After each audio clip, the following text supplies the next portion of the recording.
Partial lockdown yang dijalankan pemerintah Malaysia kabarnya mampu menekan angka kasus COVID-19. Seperti di Indonesia, pemerintah Malaysia juga memberikan bantuan kepada warganya yang terpapar pandemi COVID-19. Ya, untuk mengetahui perkembangan pandemi ini di negeri jiran atau Malaysia sudah bergabung bersama kita semua lewat sambungan Skype. Dosen Indonesia yang tengah mengajar di Malaysia, Pak Bimo Aryo Tejo. Selamat pagi, Prof. Selamat pagi Mas Herano, selamat pagi Mbak Dia. Selamat pagi, Prof. Prof, berbicara mengenai partial lockdown di Malaysia sejauh ini seperti apa? Apakah memang pemerintah di sana sudah mantap atau sudah berhasil untuk menekan laju angka COVID-19 di sana, Prof? Baik, jadi selama seminggu terakhir pertumbuhan kasus positif dari COVID-19 di Malaysia sudah menurun. Jadi pada bulan Maret itu pernah sampai 250 lebih satu orang. Sekarang ini sehari hanya sekitar 30, 50. Jadi berdasarkan pertimbangan ini, pemerintah memutuskan untuk mulai membuka sektor-sektor ekonomi lebih cepat 1 minggu dari yang direncanakan pada 12 Mei. Prof, sebenarnya partial lockdown di sana tuh artinya seperti apa sih, Prof? Karena di Indonesia sendiri kan juga sebenarnya partial lockdown, tapi dengan aturan-aturan yang berbeda. Apa yang membedakan aturan antara Indonesia punya dengan Malaysia punya? Jadi sebenarnya kalau kita lihat antara partial lockdown di Malaysia, kita menyebutnya sebagai MCO atau Movement Control Order, dan PSBB di Indonesia itu hampir sama. Ya. Jadi kita masih bisa ke supermarket, kita masih bisa ke pasar dalam radius 10 km, tetapi sekolah, kemudian kantor-kantor, kemudian bisnis yang tidak penting itu ditutup. Jadi hampir sama seperti di Indonesia. Kemudian juga ada bantuan langsung tunai, stimulus ekonomi. Pemerintah sendiri menghabiskan sekitar 750 triliun untuk stimulus ekonomi yang merupakan 17% dari PDB. Jadi sebenarnya kalau dibandingkan sama Indonesia hampir sama. Tapi kalau bicara soal BLT di Malaysia, informasinya di sana tidak pandang bulu ya, termasuk Prof sendiri mendapatkan bantuan di sana. Betul, jadi di Malaysia sendiri bahkan saya pun itu mendapat BLT juga. Jadi mereka memberikan BLT tergantung dari bracket gaji. Jadi mereka melihat gaji pegawai negeri sekian sampai sekian mendapat BLT, walaupun sebenarnya kita tidak membutuhkan, tapi tetap mendapat BLT. Itu sekitar 1,5 juta, kemudian ada yang mendapat sekitar 3 juta, tergantung dari posisi mereka di pemerintahan sebagai pegawai negeri.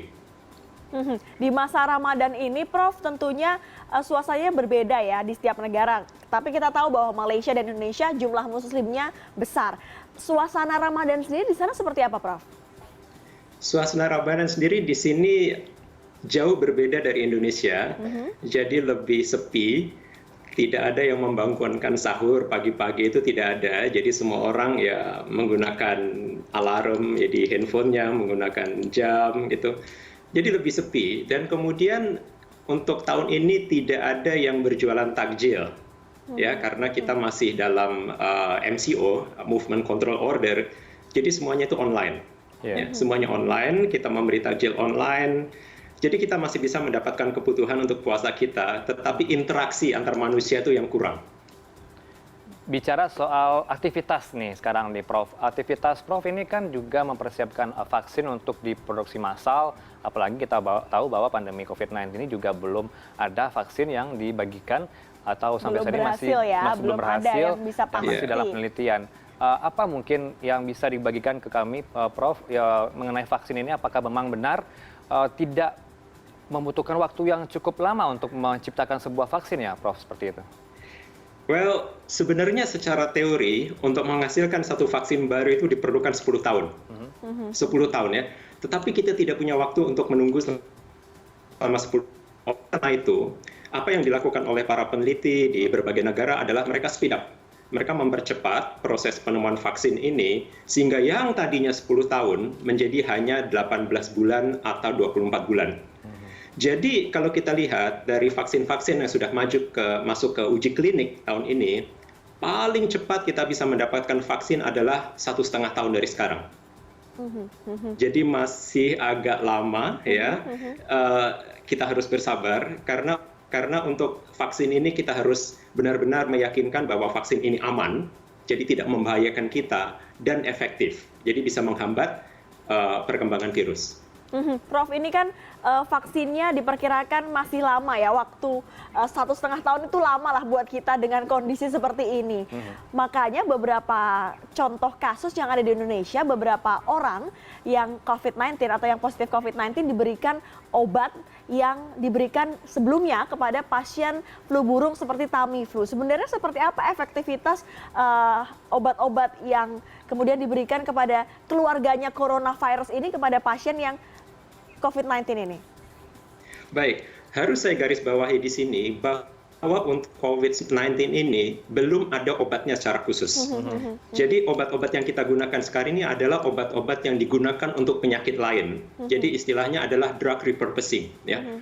Misalnya kita menggunakan Kaletra, kita menggunakan obat ini untuk HIV. Kemudian seperti di Indonesia, mereka menggunakan oseltamivir yang digunakan untuk flu burung. Dan kemudian sekarang sedang rame penggunaan remdesivir yang dulu sempat digunakan untuk Ebola, kemudian hydroxychloroquine untuk malaria. Apakah efektif atau tidak? Harus saya katakan ini semua bukan obat-obat untuk COVID-19. Seperti remdesivir, efeknya itu adalah memendekkan masa tinggal pasien dari 15 hari di rumah sakit ke 11 hari. Kelihatannya nggak signifikan ya, tapi kalau kita lihat di rumah sakit, mereka berhasil menghemat waktu selama 4 hari ini signifikan sekali. Artinya ada pasien baru yang bisa masuk. Jadi jangan sampai rumah sakit atau sistem kesehatan nasional ini ambruk karena terlalu banyak pasien di rumah sakit. Jadi fungsi dari obat ini hanya memendekkan durasi pasien tinggal di rumah sakit, ya tidak menyembuhkan secara total.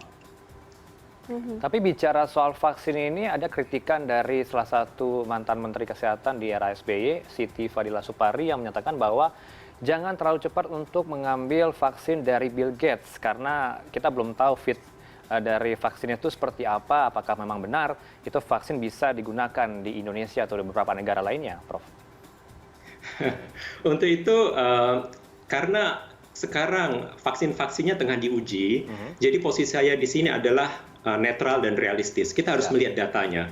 Apakah vaksin itu dari Bill Gates, apakah vaksin itu dari Moderna, atau dari Sinovac, atau dari misalnya dari ilmuwan Indonesia sendiri. Saya harus melihat datanya tanpa terikat dengan personnya. Oh, ini dari Bill Gates, saya nggak mau pakai. Ini dari perusahaan ini, saya nggak mau pakai. Jadi saya hormati posisi dari Ibu mantan Menteri Kesehatan berdasarkan pengalaman beliau dengan flu burung segala macam. Saya hormati sikap beliau, tetapi sebagai ilmuwan sikap saya adalah data. Saya terlebih dahulu akan melihat data sebelum menyimpulkan apakah vaksin itu aman dan efektif. Ya, bicara soal data, apakah perlu microchip ini dipasang dalam sebuah vaksin, Prof? Seperti yang dilakukan oleh Bill Gates. Tidak perlu. Jadi isu bahwa akan ada microchip yang diletakkan di dalam vaksin yang diproduksi oleh Bill Gates, ini secara ilmiah tidak perlu dan tidak ada. Saya tidak melihat apa relevansinya. Prof, ini juga di Indonesia sedang dibahas soal penggunaan plasma darah pasien COVID yang sudah sembuh. Seperti apa pandangan Prof soal ini? Baik, untuk plasma darah, posisi saya adalah berhati-hati. Karena dari data yang kita dapatkan sampai saat ini, untuk plasma darah ini, keberhasilannya baru diuji coba pada sekitar 10 pasien di Cina. Jadi belum dilakukan uji klinis dengan melibatkan jumlah pasien yang besar. Jadi dengan data yang sedikit ini, posisi saya adalah be careful. Berhati-hati sambil menunggu data yang lebih banyak, karena pada saat ini di berbagai penjuru dunia termasuk di Indonesia dan Malaysia, kami sedang mencoba plasma darah juga. Nah, ada satu hal yang agak membuat saya khawatir, karena seperti di Korea, itu ada 200 orang yang mengalami infeksi kedua, reinfeksi, yang mengindikasikan bahwa jumlah antibodi yang dihasilkan pada beberapa pasien itu ternyata tidak cukup.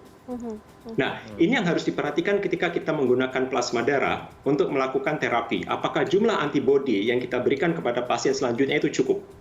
Itu yang pertama. Yang kedua, kita melihat indikasi seperti demam berdarah, yaitu yang disebut dengan antibody dependent enhancement, di mana kehadiran antibodi di dalam tubuh itu justru memudahkan infeksi kedua untuk datang. Jadi ini ada beberapa indikasi yang membuat saya mengambil posisi mengamati data yang ada yang terus terkumpul sampai saat ini, dan saya pikir kehati-hatian itu tetap harus menjadi prinsip kita ketika kita mengeksplorasi satu kemungkinan terapi yang baru. Ya, Oke. tadi kita sudah berbicara mengenai lockdown atau partial lockdown di Malaysia, tapi soal bagaimana vaksin suasana juga ya. vaksin juga, tapi bagaimana suasana Ramadan di Malaysia? Apakah sama juga di Indonesia, Prof. Bimo? Ya, suasana Ramadan berbeda ya, yang pasti berbeda karena untuk tarawih sendiri kita tidak boleh pergi ke masjid. Jadi segala kegiatan keagamaan dan sosial, walaupun minggu depan sudah mulai dilonggarkan partial lockdown-nya, tetapi itu hanya untuk sektor ekonomi. Untuk sektor sosial dan keagamaan itu tetap dilarang. Itu tetap dilarang. Termasuk untuk pulang kampung itu sudah dari awal sudah dilarang. Jadi untuk tahun ini kita semua akan berlebaran di rumah masing-masing, tidak ada sholat Id. Jadi sesuatu yang berbeda untuk tahun ini. Iya, berbuka virtual dan juga lebaran virtual nantinya. Iya, Ya. pasti Prof juga nggak Betul. bisa pulang ya. Nggak bisa pulang ke Indo ya, Prof? Well, ini kenyataan yang harus kita terima dan berdasarkan beberapa data yang kita baca, sejauh vaksin itu tidak ditemukan, kita akan hidup seperti ini selama 2 tahun. Serius, Prof? Jadi Sedih ini banget. data yang baru. Kapan jalan-jalannya gitu. Jadi ini yang data kita dapatkan dari Amerika berdasarkan pemodelan yang dilakukan di sana. Kalau tidak ada vaksin, kita akan terus-menerus melakukan PSBB, melakukan partial lockdown selama 2 tahun sampai tahun 2022 ketika sekitar 70 atau 80% populasi sudah kebal terhadap virus corona. Jadi saya berharap semoga tidak terjadi, tapi kalaupun terjadi, kita harus siap untuk hidup bersama virus corona sampai 2022. Oke, berarti herd community itu betul ya, Prof? Herd immunity itu sebenarnya adalah satu konsep yang masuk akal. Ketika belum ada vaksin, maka satu-satunya yang bisa kita andalkan adalah herd immunity. Ketika 70 atau 80% populasi sudah tertular dan mereka menjadi kebal. Tetapi konsep ini adalah pertaruhan. Karena seperti saya bilang, 80% kebal, bagaimana 20%-nya? 20% dari 270 juta rakyat Indonesia itu berarti 50 juta dan mereka akan memenuhi rumah sakit, mereka 2%-nya akan meninggal, lebih kurang 5 juta. Sistem kesehatan kita bisa ambruk. Jadi herd immunity ini tidak saya sarankan dan saya lebih fokus kepada mempercepat proses penemuan vaksin ketimbang berharap herd immunity akan terjadi dalam 2 tahun ke depan. Oke, mudah-mudahan teman-teman peneliti semuanya bersatu untuk bisa menciptakan vaksin. Terima kasih Profesor Bimo Aryo Tejo. Ini adalah Profesor Madya di Universitas Putrajaya Malaysia telah bergabung bersama kami pagi hari ini. Semoga Prof selalu sehat. Terima kasih.